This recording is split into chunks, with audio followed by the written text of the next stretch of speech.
What's going on, ladies and gentlemen? I'll be real fast here. So this morning we're in a book club. We had a great discussion, and the discussion was about spelling errors.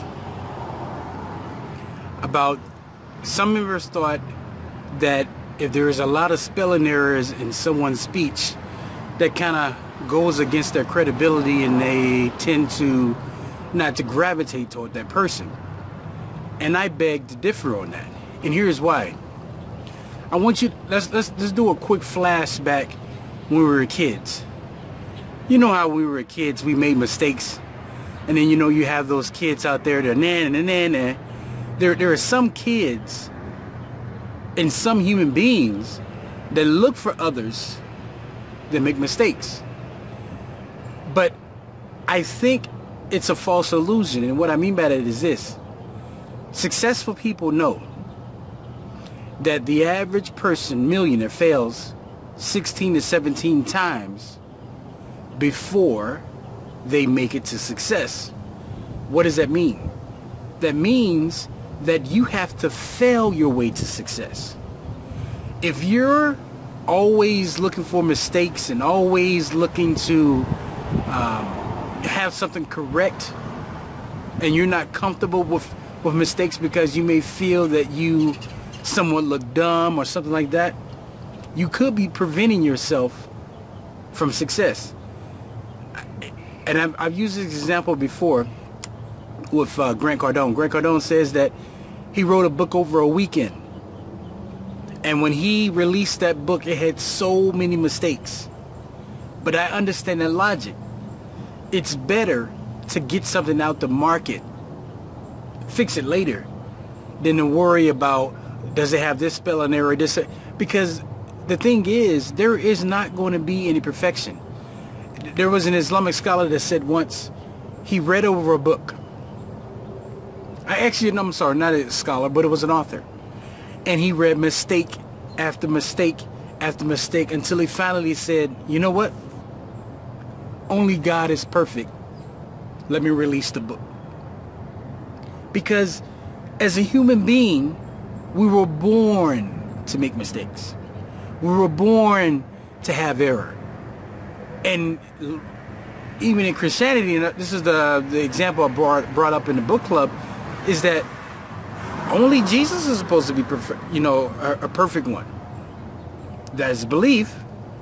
So why are we aiming for perfection when human beings were never meant to be perfect?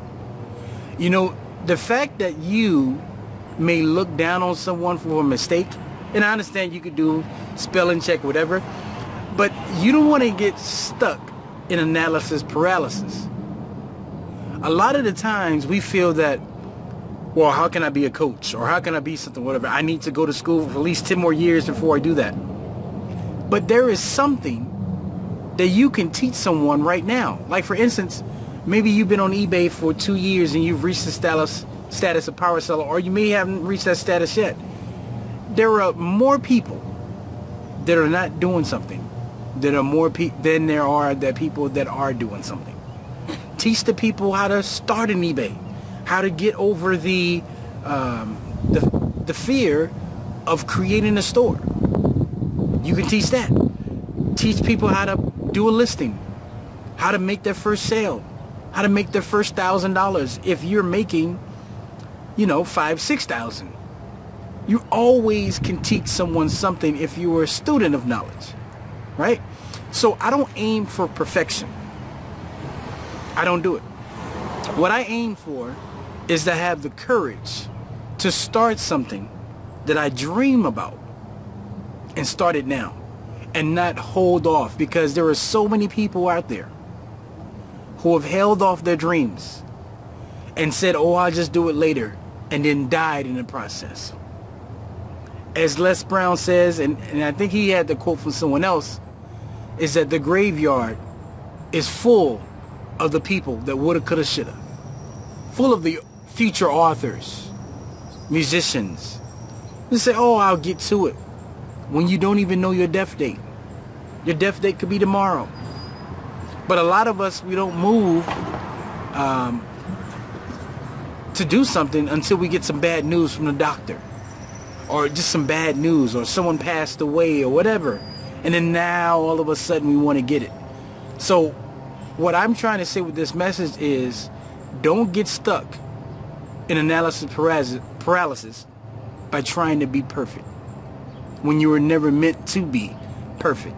And if someone is judging you on the error that they have, then they have a false illusion. Right? So, and then also, I want to end with this last part. Most entrepreneurs have learning disabilities, which were given to us by the Creator, because I don't think the Creator meant for us to be perfect. You have to have obstacles in your life in order for you to do the things that you want to do in life and get past those obstacles. And the people who get past obstacles are the people that win. So with that said, ladies and gentlemen, I'm about to go tear this gym up. Thank you. Get out there, kill it. If there's something that you want to go after it now. Don't wait. Take care.